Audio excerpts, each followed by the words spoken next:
Assalamualaikum warahmatullahi wabarakatuh dan salam sejahtera. Selamat malam saya ucapkan kepada anda semua. Nama saya Dr. Azam Adam. Saya akan menemani anda semua dalam sesi perkongsian ilmu kesihatan. Okay? So saya harap malam ni insyaAllah anda semua dapat sedikit sebanyak manfaat atau ilmu agar anda dapat upgrade kesihatan anda, insyaAllah ya. So topik malam ni adalah kaitan tak lari jauh daripada kita punya musim sekarang, musim perayaan Hari Raya Aidilfitri ya. Sebab seperti biasalah, raya kalau puasa sebulan, raya pun sebulan biasa macam tu. So dalam waktu sebulan ni, setiap minggu mesti kita akan banyak dapat jemputan open house. Okay, so memang secara naturalnya, secara by defaultnya, berat badan kita semua akan naik.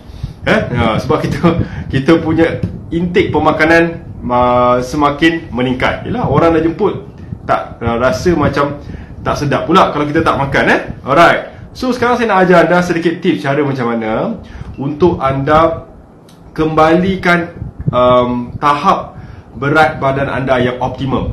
Maksudnya mungkin masa puasa dah turun dah cantik dah Lepas tu seminggu lepas raya ni dia naik balik berat badan. So saya nak ajar anda sedikit cara bagaimana untuk stabilkan balik berat badan. Alright. So sebelum tu kita nak cakap sedikit berkenaan dengan diet. So diet ni sebenarnya adalah satu istilah yang sudah lama diguna pakai oleh, sebenarnya bukan pakar ahli-ahli nutritionist, tetapi banyak diguna pakai di sejak tahun awal 1900. Kalau saya nak sentuh sedikit sejarah, kalau diet ni kan ada banyak jenis. Ada yang namanya diet ketogenic diet, keto diet, ada yang namanya paleo diet. Nanti kita sentuh kejap lagi. Ada yang namanya vegan diet, ada yang namanya vegetarian diet, ada yang namanya American diet, banyak sekali ada yang namanya Mediterranean diet, banyak sekali Tapi yang semakin mendapat tempat akhir-akhir ini adalah dua jenis diet sebenarnya. Diet keto diet dan juga paleo diet, dua ni So malam ni saya nak fokus sedikit tentang dua diet yang keto dengan paleo diet ni sebab kedua-dua jenis diet ni sebenarnya adalah diet yang sangat baik untuk kita cuba praktikkan untuk turunkan berat badan. Cuma saya akan ceritakan anda nanti perbezaannya. Alright, kita dah berada di bulan Syawal. Jadi hampir setiap hari lah kita akan banyak makan. Kita akan kembali kepada norma yang lama. Makan pagi, tengah hari dan malam. Breakfast, lunch, dinner. Okay? Dan ini semua menyebabkan badan kita ini kembali di overload, kembali dipenuhkan dengan high calorie intake. Kan kita banyak makan dah lah, banyak open house pula. So sebenarnya ada cara untuk anda stabilkan kembali segala kalori, segala makanan, ketupat, rendang yang anda makan itu. Caranya mudah saja. Okay? Anda kena kembali back to basic. Okay? Anda kena cuba untuk fokus kembali untuk nombor satu, kurangkan kekerapan anda makan. Kena buat kata orang, kena kurangkan frekuensi anda makan. Saya contoh misalkan kalau anda dapat jemputan open house, sama ada di tengah hari atau di malam hari, jadi anda dah dapat tahu timing dia, anda cuba skip breakfast, skip makan pagi tu.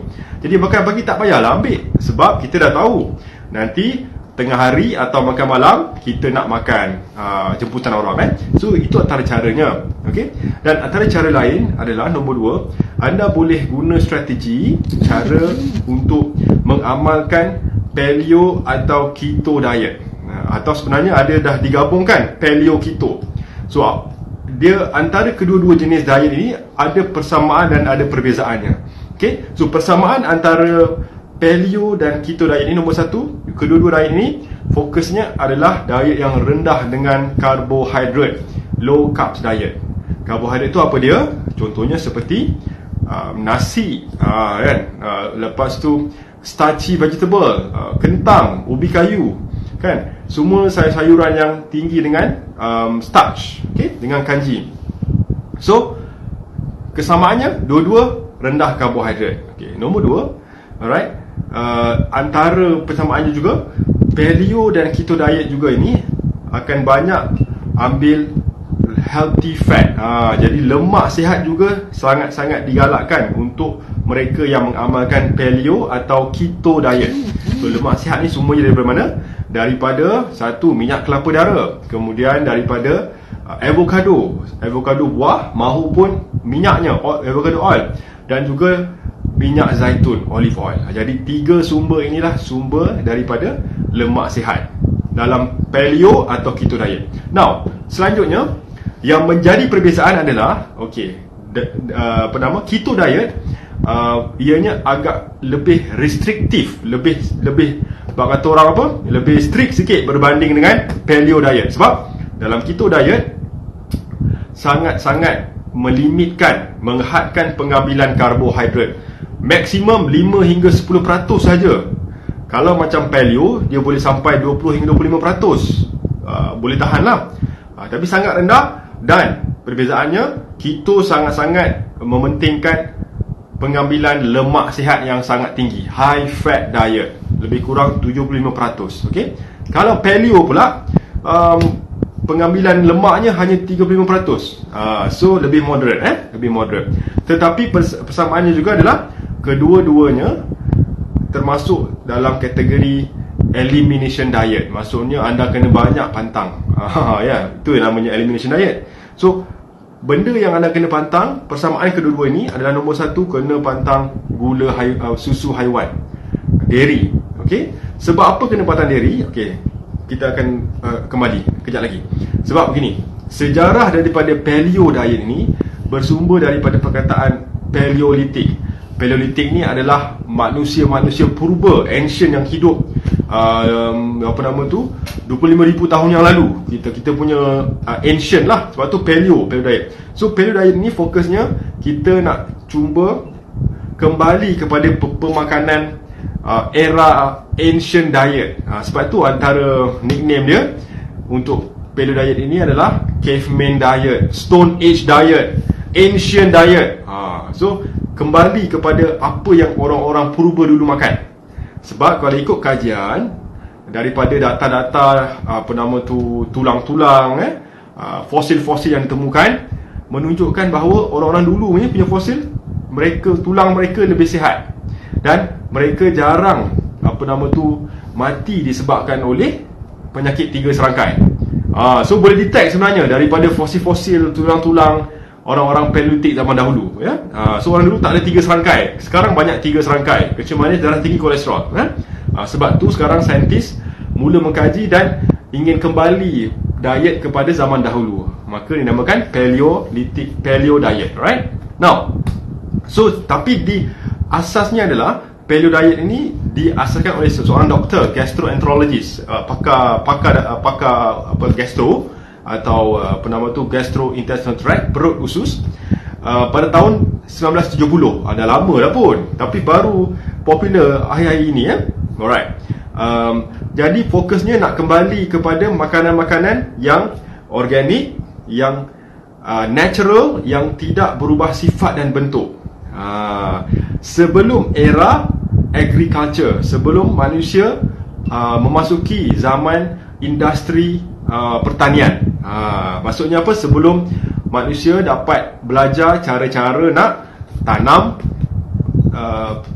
sayur, tanam nasi, wheat, tanam grains, seperti itu.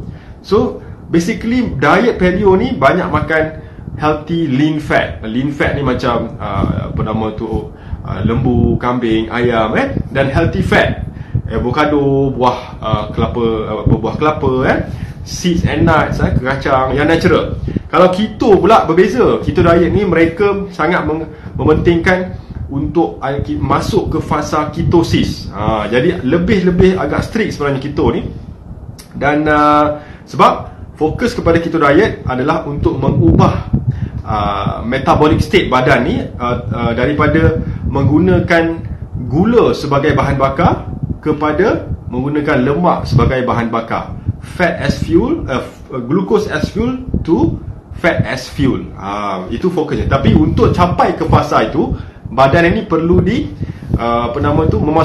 perlu kita trik dia, iaitu dengan cara mengawal pengambilan karbohidrat serendah-rendahnya. So memang kena limit karbohidrat ni, seperti nasi, seperti roti, seperti pizza, semua memang tak boleh keto ni. Bahkan buah-buahan juga, kalau mereka yang hardcore keto ni, memang buah-buahan juga mereka tak ambil Jadi kalau bagi saya kurang setujulah. Sebab buah-buahan ini walaupun memang ada fructose, ada gulanya, tetapi terdapat juga fibernya, ada seratnya, dan juga terdapat juga makro dengan micronutrientsnya, ada vitaminsnya, ada mineral. Jadi rugi kalau tak makan buah. Tapi ini hanyalah perbezaan pendapat okey. Kalau kita yang mengamalkan keto diet ni, buah yang dibenarkan biasanya adalah seperti buah berries. Berries sebab dia rendah GI. Okey. Apa pun jenis diet, kedua-duanya ada manfaat yang berbeza, okey, yang boleh kita guna pakai. So kita boleh ambil kebaikan dari dua-dua jenis diet ni, sama ada paleo atau keto, dan kita kita praktikkan mengikut kesesuaian kita. So misalkan bulan Ramadan ini kita dah seminggu meraihkan Syawal, dah banyak makan. So cara yang anda boleh ambil adalah, anda boleh macam saya sebut tadi tu, nombor 1, kurangkan frekuensi makan daripada 3 kali sehari, 2 kali sehari saja. Number 1. Sebab bila kita kurang makan, maka kita akan limit kita punya kalori, dan kita akan memberi ruang dan peluang badan kita untuk kembali reset metaboliknya. Maksudnya kurang kerja lah. Ramai yang telah mendapat manfaat dari DND 369 Sacha Inchi Oil. Pastikan DND 369 Sacha Inchi Oil yang original hanya dari DND. Dapatkan daripada dropship sah DND. Nombor 2, okey, apa yang anda boleh buat? Anda boleh cuba untuk berpuasa sunat Syawal. Kan? So yang bagusnya puasa sunat Syawal ni, dia tak payah puasa 6 hari straight. Anda boleh ikut timing anda. So saya sangat galakkan lah, dalam sebulan Syawal ni amalkan puasa 6 hari. Sama ada nak buat selang sehari ke, seminggu 2 hari saja ke, sangat baik. Sebab bila kita berpuasa, kita reset kembali kita punya organ-organ seperti organ pankreas, kita tingkatkan insulin sensitivity kita kurangkan masalah kerintangan insulin, jadi insulin lebih mudah untuk memproses gula untuk memasuki sel untuk diubah menjadi tenaga. Alright? So itu nombor 1. Nombor 2, anda boleh kerapkan berpuasa. Now, nombor 3 adalah nak tak nak kena kawal pengambilan gula. So kalau pergi open house tu, kalau dah makan ketupat, rendang, semua ni lah, nasi biryani ke apa, jadi cara kita nak cuba stabilkan balik, air tu minum air kosong lah. Janganlah minum air teh tarik ke, air sirap ke, minum air kosong, supaya sekurang-kurangnya kita kurangkan bebanan sugar load. Kita panggil sugar overload lah. Badan dah terlalu overload dengan gula. Right? So itu nombor 3. Now, kemudian cuba limitkan makanan jangan lebih pada pukul 8 malam. Okey? 3 jam sebelum tidur, setkan timing. 3 jam sebelum tidur berhenti makan walau apa pun. Kan? Kecuali kalau nak makan buah sikit ke, makan air putih, no problem. Alright? Itu boleh membantu sebenarnya untuk anda, untuk anda. So diet yang kita boleh ambil pengajaran daripada paleo dengan keto diet ni adalah, nombor 1, saya sebut lagi sekali, anda boleh fokus untuk ambil 3 jenis lemak sihat ini. Nombor 1, anda cuba cari minyak kelapa dara. Amalkan satu sudu besar setiap pagi. Okey, ambil begitu saja. Walaupun rasanya agak bukan semua sesuai, tapi kalau anda amalkan sangat-sangat baik. Bahkan kalau anda sering mengamalkan minyak kelapa dara ni atau BCO adalah antibiotik yang alami, anti-infection. Kalau yang ada kena jangkitan yang sering sesama ke, kan, kalau anda kerap ambil minyak kelapa dara ni, memang mudah je sembuh, mudah untuk badan anda sembuh. Kemudian ambil nombor 2, minyak zaitun, olive oil. Minyak zaitun juga tinggi dengan lemak sihat. sangat baik untuk kesihatan anda juga, okey, untuk badan anda, mengawal kolesterol. Dan nombor 3, anda boleh fokus kepada lemak seperti avocado. Buah avocado juga baik, ya. Right. Now, misalkan anda lapar, dah balik open house, anda lapar ni. Okey, sebab kita dah banyak kembali makan gula, makan karbohidrat, makan benda-benda yang kurang sihat ni. Jadi badan kita ni kembali akan mengalami yang namanya apa? Sugar cravings, iaitu kita akan kembali menjadi penagih gula. Saya istilahkan penagih gula, sebab gula ni seperti dadah sebenarnya. Kita ketagih kepada gula. Sebab tu kalau kita perasan tak, kerana kita rasa macam duduk tak senang, rasa macam lapar nak makan je, itu menandakan kita ada masalah ketagihan gula. So, cara anda untuk mengawal ketagihan gula adalah kita kena tingkatkan pengambilan protein kita. Kita nak counter dia balik.